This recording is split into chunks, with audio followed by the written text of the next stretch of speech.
They call you boring. They say you don't go out enough.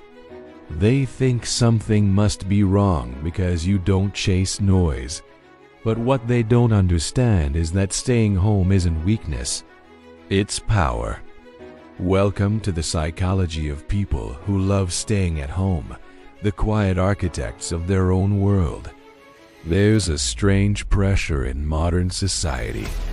The pressure to be seen, to attend every event, to constantly move, to post, react, and perform. Look at cities like New York or Tokyo. The lights never sleep. The culture glorifies motion. If you're not outside, you're missing out. But the person who values their time sees through it.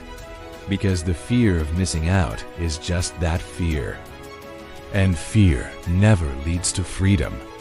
People who love staying home aren't antisocial. They are selective. Psychologically, they understand something most people don't. Energy is currency. Every conversation, every social setting, every obligation, it costs something.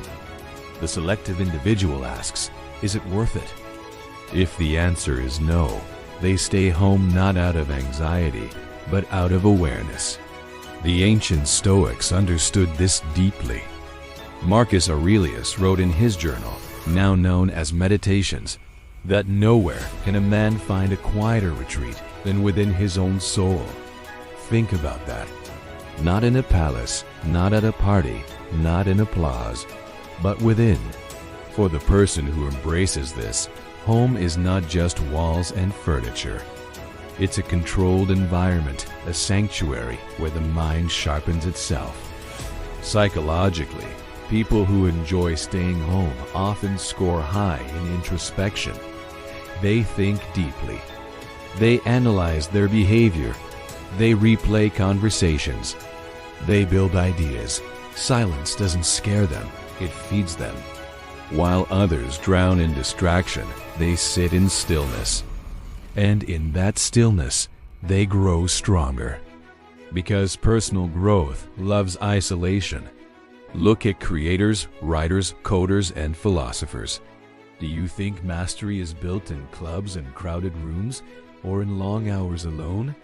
Even someone like Friedrich Nietzsche spent much of his life in solitude, walking alone for hours, thinking.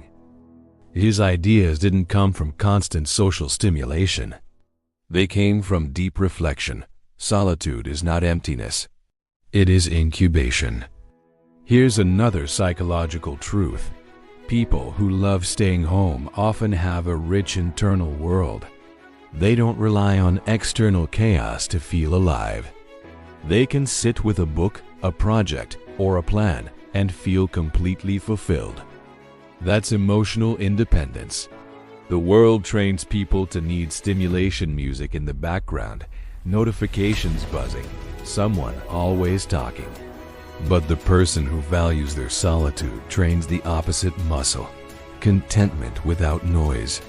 There's also the element of control. When you stay home, you control your environment. Who enters, what you consume, and how you spend your time. Out in the world, you react. In your own space, you design. And intentional design beats blind reaction every time. Now, let's be honest. Some people stay home because of fear. Social anxiety, avoidance, insecurity. That's not what we're talking about. That's a form of imprisonment. The difference is choice. The powerful individual can go out. They just don't feel the need to. That's power. If you're avoiding the world because you're afraid, that's something to work on.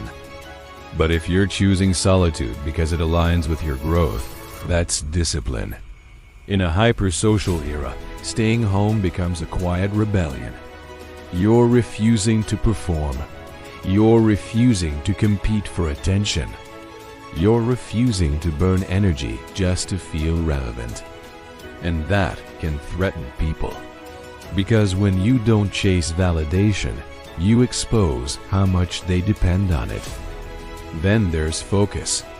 Distraction is the modern drug. Scroll, swipe, attend, repeat. But the person who loves staying home understands the power of deep work. One uninterrupted hour alone can outperform an entire distracted day outside.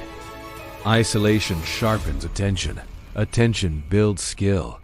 Skill builds leverage. Leverage builds freedom. And freedom is the ultimate goal. Another psychological trait is comfort with oneself. Most people need constant company because being alone forces a confrontation with their own thoughts. Your insecurities surface, your regrets echo.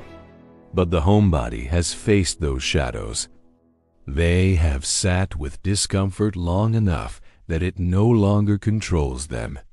When you can sit alone in a room and feel calm, you've mastered something most people never will. Think about it. Why do people fear staying in? Because silence exposes truth, and truth demands change. But the thoughtful mind doesn't run from truth. It studies it, adjusts, and improves. Even modern thinkers echo this.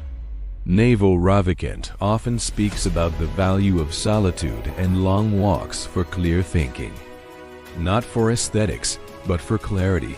Because clarity only visits quiet minds. Noise repels it. Let's talk about peace. There's a different kind of satisfaction in staying home.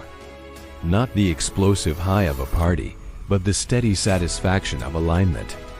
Reading when you want, training when you want, building when you want, resting when you want.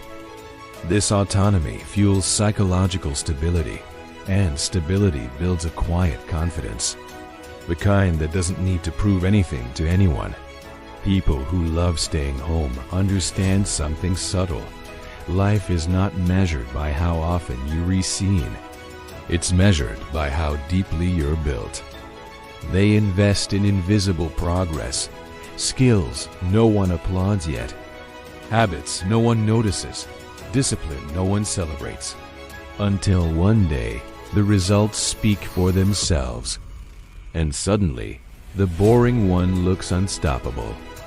But remember this, staying home should expand your world, not shrink it. Use solitude to build strength, not excuses. Read, train, create, plan. Don't just consume, because a house can become a fortress or a cage. The disciplined person knows the difference. So if you love staying home, ask yourself, are you hiding or are you building? If you're building, keep going. The world worships noise, but history respects depth. And depth is born in silence. In the end, the psychology of people who love staying home is simple. They don't need the world to feel whole. They've learned to generate meaning internally. And that is incredibly rare. Because when a person is comfortable alone, they become unstoppable in a crowd. Stay disciplined, stay selective. And remember, solitude is not loneliness, it's self-mastery. Thanks for watching.